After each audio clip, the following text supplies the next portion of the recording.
Spires and her crew, audience, Barton County alum.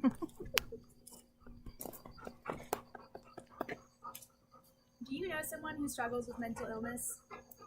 Between January and November of 2017 in Johnson County, Kansas, 8 teens under the age of 19 took their lives. This is my age range and most likely yours or your kids as well. The likelihood is that you know this reality all too intimately. The mental health epidemic sweeping our nation, especially among high school and college-aged kids, needs to be reversed, which is why I'm motivating you today to push back to the darkness around this issue. Each one of your voices matters and can make a difference in ending the silent struggle high school and college students face with depression. There's someone around who could need your help, and in order to make a difference, all you have to do is pay attention and reach out. Most importantly, be observant of the people around you. A good way to prevent depression is to notice the symptoms. Some symptoms are withdrawal, apathy, and talk of death or suicide. If you notice any of these symptoms, it's time to reach out. The next step is to actually reach out. So if you don't know exactly how to help, here's a few tips that I could give you. But most importantly, be your authentic, caring self. If you're concerned, ask direct questions and try to reserve your judgment or harshness.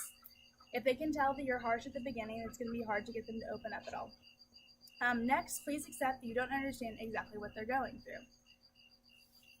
It's important that people don't feel like they're assumed to only be sad, because in reality, this is a bit more what depression actually feels like.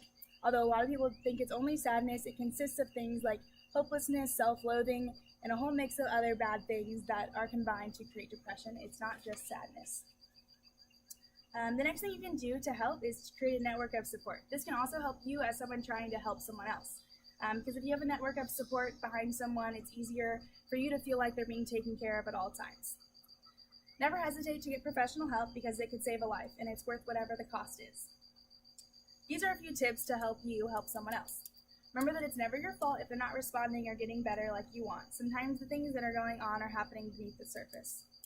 Also, don't give up on anyone. It may seem like it's been a long time since you've seen improvement, but sometimes it takes a long time. Now, if you're out there struggling in silence with depression, know that you're not alone. Although it's a little bit ironic because loneliness is a symptom of depression, there are some astounding statistics that I'll read off to you to let you know that there are a lot of people who also struggle and can be with you in your struggles. Hopefully by talking about depression and mental illness, we can bring the truth to light and hopefully eliminate some of these astounding statistics. For example, half of all college students have had suicidal thoughts, according to USA Today.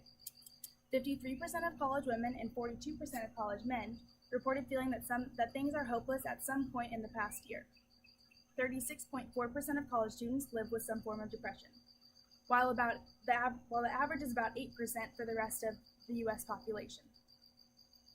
1/12 of college students actually make a suicide plan. The suicide rate among people ages 15 to 24 has tripled since the 1950s. So if it feels like you fall into some of these groups, please go get help, because fortunately there are resources for you to prevent the suicide rate from rising anymore. Here are some sure signs, in case you're wondering, that would be really helpful for you to reach out. If you've experienced extreme sadness or hopelessness for a long period of time, if you have a family history of depression, or have invasive thoughts of suicide or death. Now, if you are experiencing some of these things, some great resources on college campuses are the online counseling websites. You can also see a counselor, and at K-State, the first 4 visits are actually free. Lafine also treats depression at K-State, as well as anxiety and eating disorders.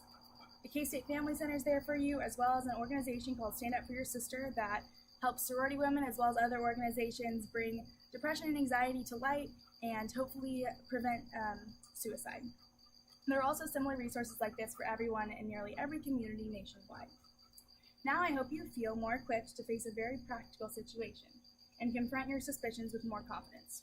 Also, if you are feeling depressed, there is help out there for you.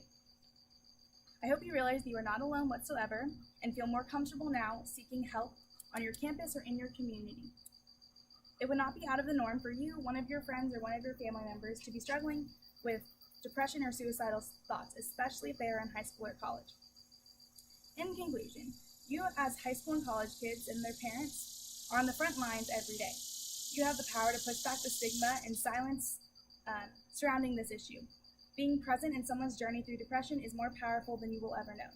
Your friends, family, and community need you in this fight. Woo! Thanks for coming, guys.